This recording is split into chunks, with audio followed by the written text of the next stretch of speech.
Have you ever debated whether to share something personal or to keep it private?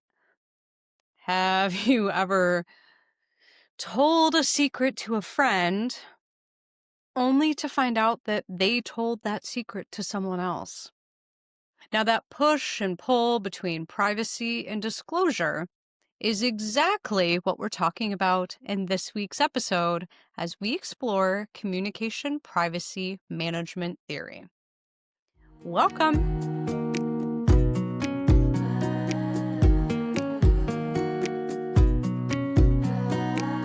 Welcome back to Communication Campus. I'm your host, Dr. Malynnda Stewart, and today we are exploring communication privacy management theory, also known as CPM.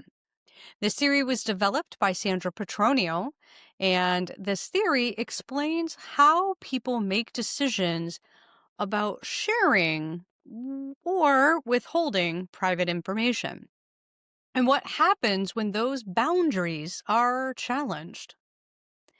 Now, Petronio's CPM theory is built on a few big ideas.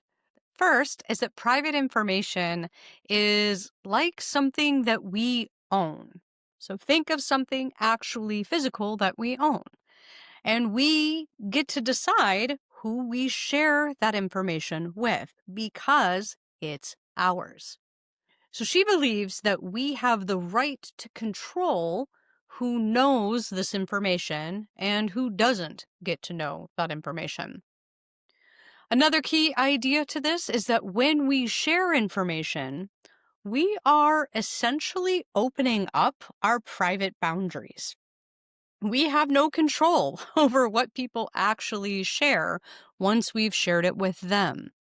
We're trusting that they're not going to share it with other people, but really, we don't exactly always know. So managing these boundaries requires rules, both by the individual and those that are shared. So these privacy rules and boundaries are what we're going to talk about next. We often don't share information randomly. Typically, we follow rules, even if they're unspoken, about when, how, and with whom we're going to share our information, also known as disclosure.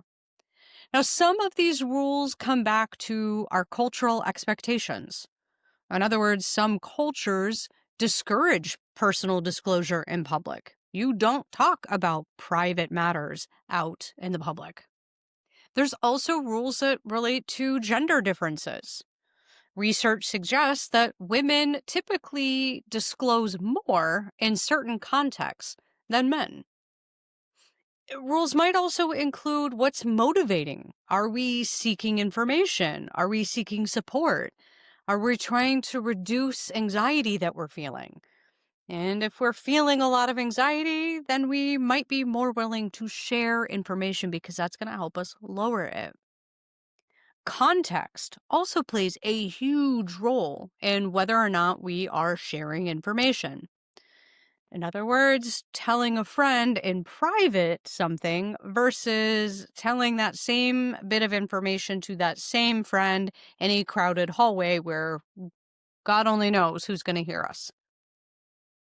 Most importantly is what is known as a risk-benefit analysis.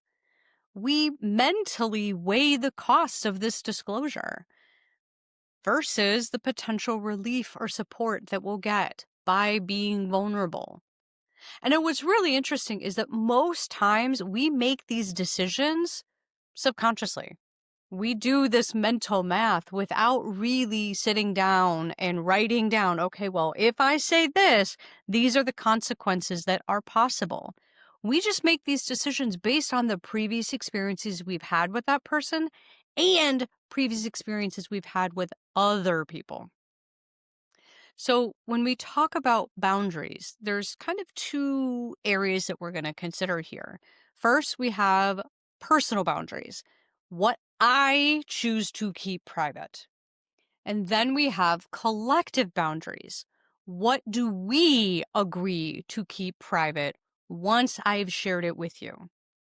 And this is those times where you're like, hey, just between you and I, blah, blah, blah, gossip, gossip, gossip. Here's the tea. That's going to be a collective boundary. Are we setting the expectation that this is just going to be between the two of us?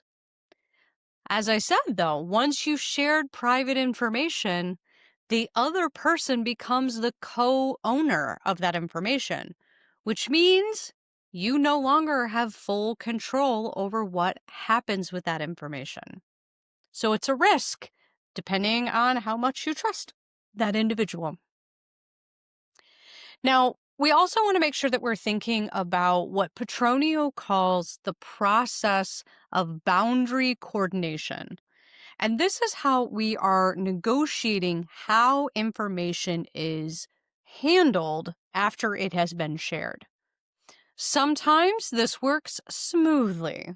Other times, boundaries get violated.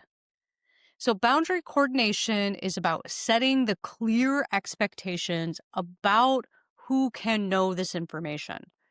And I want to pause for just a second and really emphasize the importance of what your expectations are and sharing what those expectations are.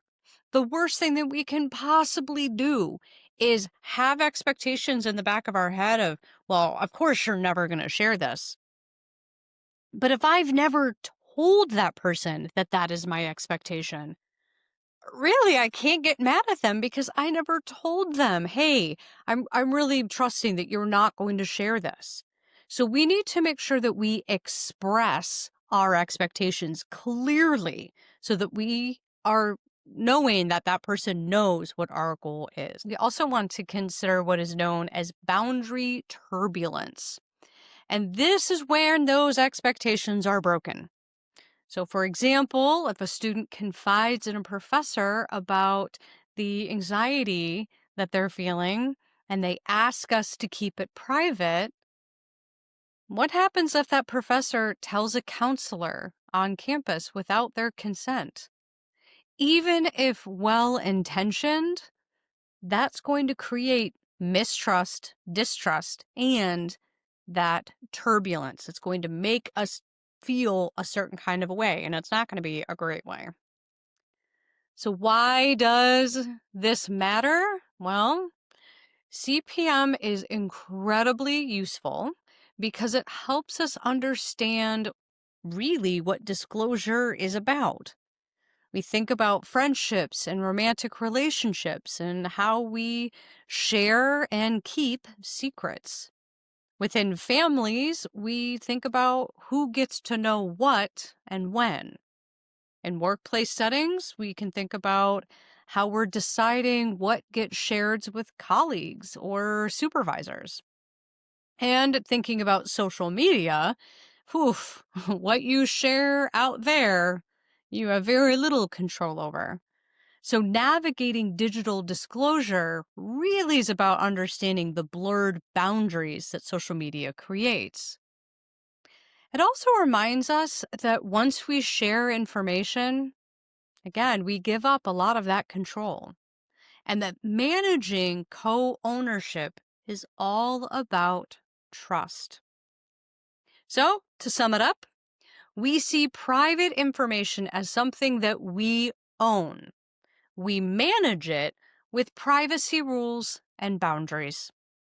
Sharing that vulnerable information creates co-ownership, which is going to require coordination between the parties involved. When coordination fails, well, that's when we're going to get boundary turbulence, that uncomfortable feeling and that mistrust. Thanks for joining me in this episode of Communication Campus. In our next episode, we're going to be looking at media multiplexity theory. So make sure that you stay tuned to our next class meeting. Take care and keep communicating.